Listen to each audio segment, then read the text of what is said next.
Hey everyone, it's Tyler with Fire Sabers. Today I want to show you guys how to swap out the speaker in your cores. It's really not as hard as people might think because most of the time they are using quick connects between the speaker and the board. And I'll show you what that means here in just a second, but let's go ahead and get started.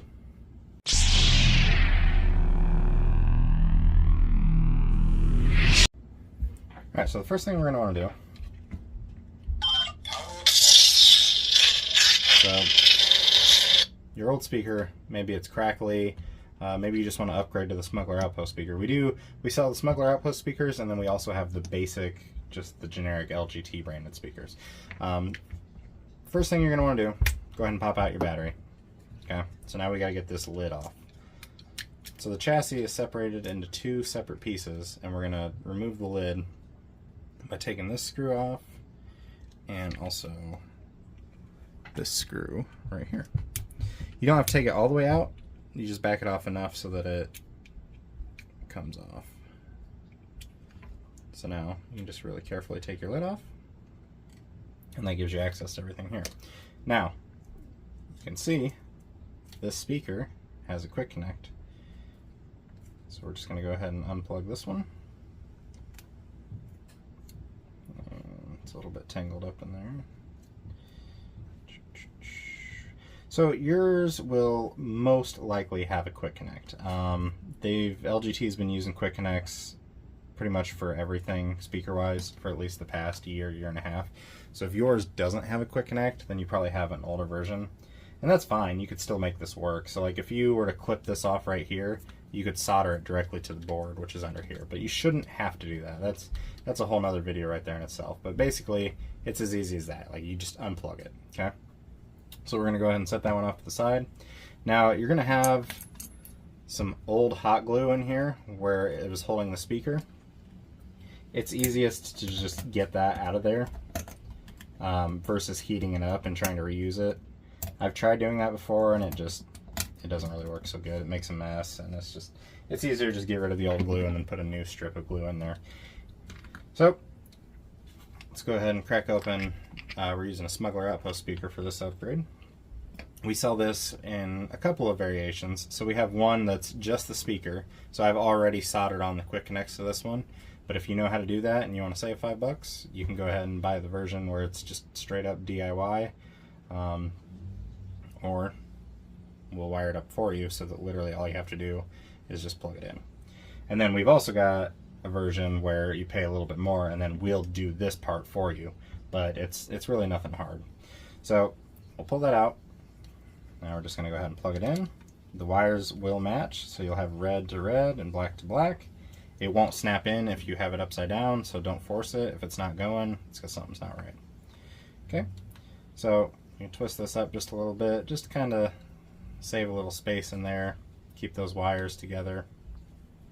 Alright, now this part here, if you do not have a hot glue gun, you don't have to necessarily do this because there's a little lip in here that the ridge of this will set into, and then when you put the top of the case back on, it sandwiches it and it holds it in place fairly well.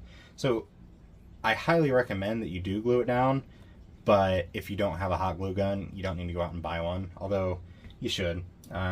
Everybody should have a hot glue gun. They're cheap and they're so useful, but you can skip this step if you have to, but I wouldn't recommend it. So I'm just going to go ahead and put a bead of hot glue right down there in that lip. You don't want to overdo it, but you do want to work quickly because that glue dries, or it hardens quick. So we're just going to stick it in and we're just going to hold it in place. Now it's really important that these ears be lined up with the outside holes, because if it's cocked, then when you go to put the lid on, it's not going to sit right. So you want these to be facing outwards at an equal distance from the center line there. Okay, so now that that's glued on, we are going to go ahead and tuck all of our wires in. I like to use tweezers to do this just because I got big fingers. So you just want to tuck everything in as good as you can. Get that down in there like this. Hopefully you guys can see that on camera. Get my hands out of the way for you. And then the most important thing is that you want to keep the wires off of this surface right here.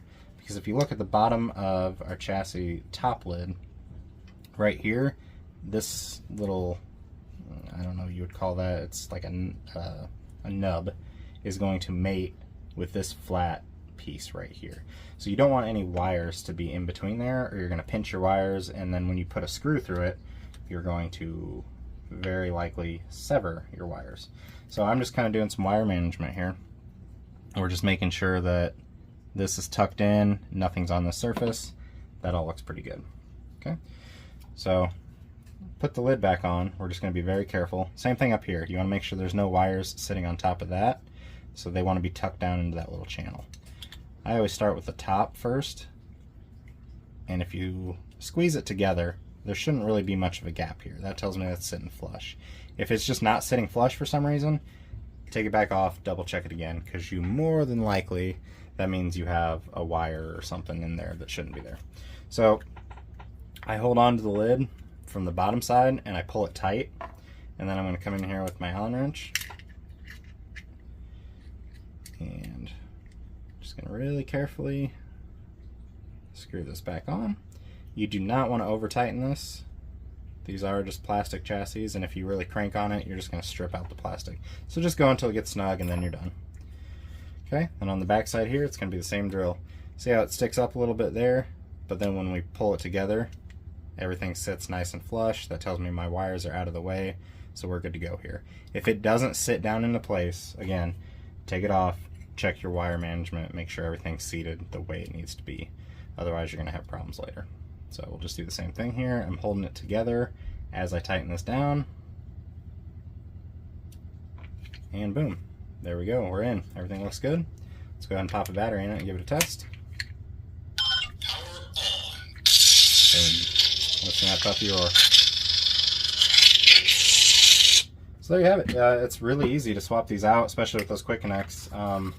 If there's a demand for it, I can show you guys how to wire up quick connects, but honestly, if you know how to do it, great. If you don't, it's probably not worth going out and buying a soldering iron and all that stuff just to do one quick thing. So it's totally up to you, but that's basically what we got. So thanks for watching. If you guys have any questions, as always, feel free to reach out, and we'll see you out there.